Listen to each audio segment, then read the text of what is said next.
اور سبت کے بعد ہفتے کے پہلے دن پھوٹتے وقت مریم مگدلینی اور دوسری مریم قبر کو دیکھنے آئیں، اور دیکھو ایک بڑا بھونچال آیا، کیونکہ خداوند کا فرشتہ آسمان سے اترا اور پاس آ کر پتھر کو لڑکا دیا اور اس پر بیٹھ گیا۔ اس کی صورت بجلی کی مانند تھی اور اس کی پوشاک برف کی مانند سفید تھی، اور اس کے ڈر سے نگہبان کانپ اٹھے اور مردہ سے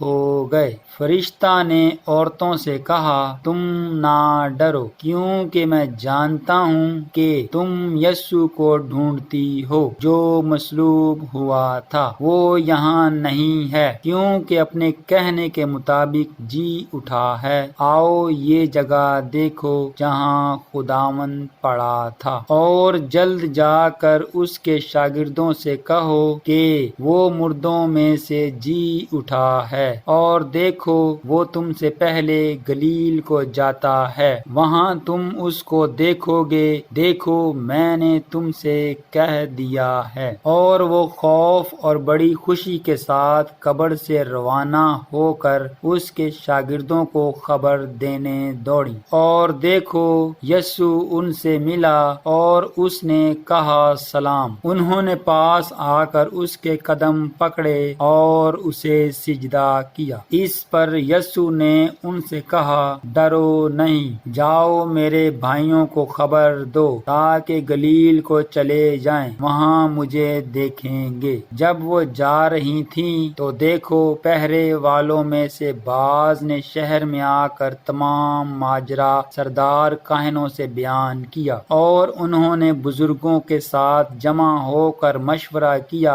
اور سپاہیوں کو بہت سے روپے دے کر کہا، یہ کہہ دینا کہ رات کو جب ہم سو رہے تھے تو اس کے شاگرد آ کر اسے چرا لے گئے، اور اگر یہ بات حاکم کے کان تک پہنچی تو ہم اسے سمجھا کر تم کو خطرہ سے بچا لیں گے۔ پس انہوں نے روپیہ لے کر جیسا سکھایا گیا تھا ویسا ہی کیا، اور یہ بات آج تک یہودیوں میں مشہور ہے۔ اور 11 شاگرد گلیل کے اس پہاڑ پر گئے جو یسوع نے ان کے لیے مقرر کیا تھا، اور انہوں نے اسے دیکھ کر سجدہ کیا، مگر بعض نے شک کیا۔ یسوع نے پاس آ کر ان سے باتیں کیں اور کہا کہ آسمان اور زمین کا کل اختیار مجھے دیا گیا ہے، پس تم جا کر سب قوموں کو شاگرد بناؤ، اور ان کو باپ اور بیٹے اور روح القدس کے نام سے بپتسمہ دو، اور ان کو یہ تعلیم دو کہ ان سب باتوں پر عمل کریں جن کا میں نے تم کو حکم دیا، اور دیکھو میں دنیا کے آخر تک ہمیشہ تمہارے ساتھ ہوں۔